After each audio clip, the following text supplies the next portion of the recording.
Spider Pig, Spider Pig. Spider Pig does whatever a Spider Pig does. And welcome to the Ruby Tuesday. My name is Ruben and I am reviewing The Devil All the Time. Sinister characters converge around a young man devoted to protecting those he loves in a post-war backwoods town teeming with corruption and brutality.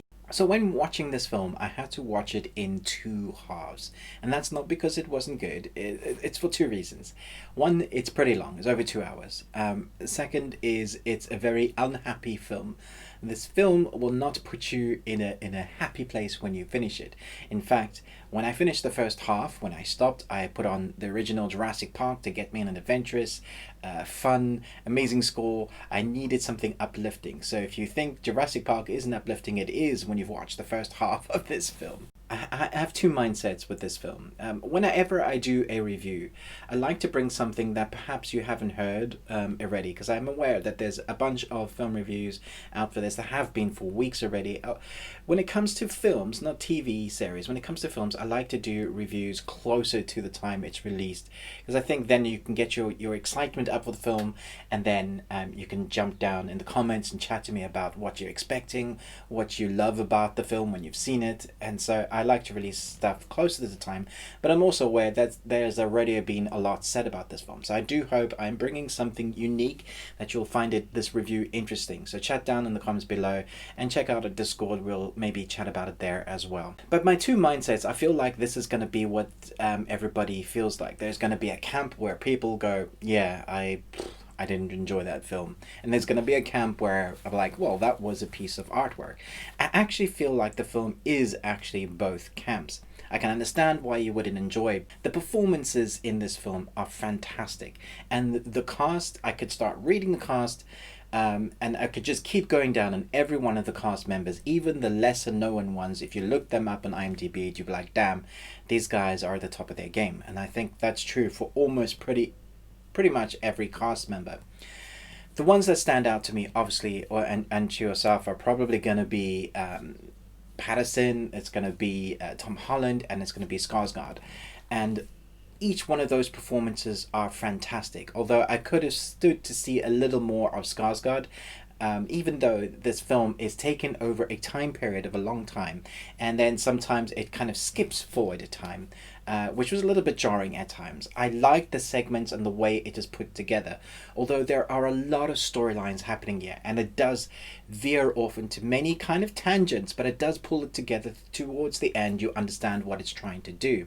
I would say, if you watch the first half an hour of this film, I feel like there's going to be a large majority of people that will watch half an hour and feel like they've given the film enough time to do what it's going to do, and if by that time you're not enjoying it, you're just going to switch it off. I understand that, but if you stick out with it, if you're able to stick the foreboding presence that there is throughout this film, I think you'll come to appreciate what it is, especially the ending when it draws those storylines together in the end.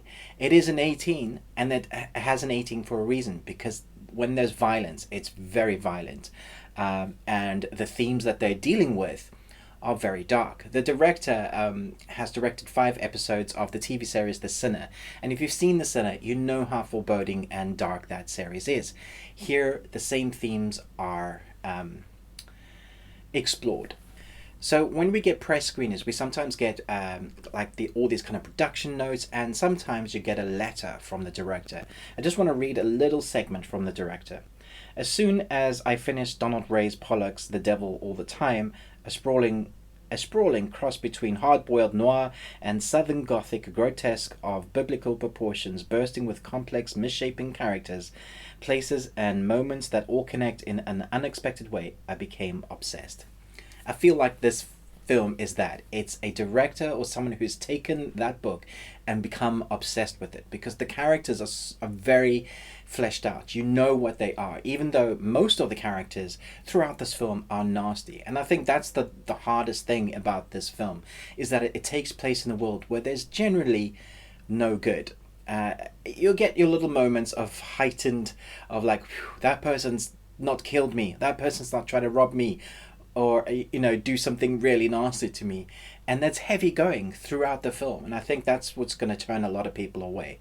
However, if you look at the filmmaking and the acting that you get in this, it's at times just very awe-inspiring. You know, it's the sort of thing that makes you go, this is why I got into film reviewing, this is why I got to, you know, my love for film, this is where that sort of thing comes from.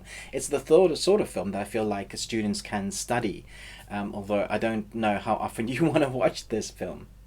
Tom Holland, for me, steals the show. When you get the show, Tom Holland steals the film, and in honor of him, I'm wearing a Spidey shirt. We have quite a few Marvel characters in here, obviously, and DC. We got Batman as well. But putting all that aside, I really enjoyed each of the kind of the main performances from the, I guess you would call them the protagonist. And any Skarsgård is always excellent as far as I'm concerned. Wherever you find one of the Skarsgård brothers, they're brilliant. And in this is no different. And then obviously you have Pattinson, who he plays a preacher that's quite nasty, and you don't like him, but you know his performance is good. Tom Holland's character is easy to like because he's probably the closest thing you're going to find to a good guy in this. You are with him, you are rooting for him. By the time you've understood his whole backstory, and there's like a whole film before him, before really we see what's happening with his character and why he chooses to do what he's done or what he's going to do, then you're on his side. There's also a unique aspect of this film, which is the narration. And I'm sure a lot of people have picked on this before. But for me, when you use a narrator to dump exposition, to forward the story, that normally says that you don't know how to tell your story. Because the general rule of thumb when it comes to filming is show, don't tell. Here, it's not so much as dumping exposition as it is a character of the film. The narrator is a part of the story that you are experiencing. So rather than it being dumping of exposition, it's just furthering that story plot a little bit, explaining what that character had felt or what was going to happen. And it really works as a character, as a driving force. It's like, without the narration, it would have felt like it was missing something. It's that good. And it's not often I can say, wow, I love that narration. That didn't need, most of the times I like the narration, but it didn't really need it. I wanted you to show me more. This time I was like, yeah, that definitely needed to be there.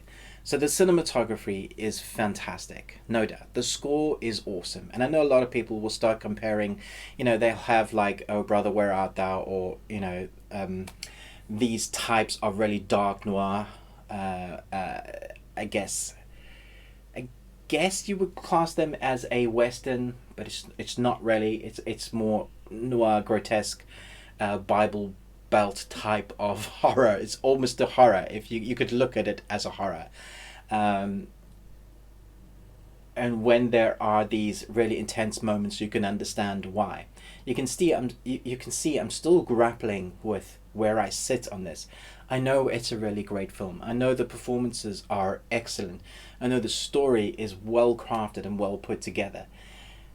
But I didn't have a lot of fun watching the film. So does that make sense? This is the first film I've been considering for a while to have two rating systems. One, I'm just going to rate as to how great the film is, and then I need to rate fun factor. So I'm thinking I will do a spoiler review for this because I feel like I need to talk about some of the plot points because it's really interesting, and I'd love to chat to you guys about the plot points of this film. I also want to do two rating systems. So for this film, I'm going to, because of the art, the craft of the film, I'm going to give it an A. I think it deserves that. I think it's a solid film. The length is a bit long for me, but I understand why, because there's so many stories that they need to tell. Fun factor, I will rate out of 5 stars, 5 being the best. I would say this is 2.5. It's down the middle because I did enjoy some of the intense scenes. I thought the performances I enjoyed, that was fun. But the darkness that's consistent, the foreboding throughout the whole film does leave you feeling a bit yucky, like you need a shower at the end of the film. So yeah, there's that. So it depends on what type of film you like. Is this the film that you need to watch now? Maybe you need to be in the mood for it. Yeah, it's that sort of film. It's not one that you're quite used to getting on the Netflix platform, but it is a really good film. So those are my words. I hope you enjoyed them. Thanks so much. Look out for my spoiler review, but most of all, until next time, remember, live long on Tuesday.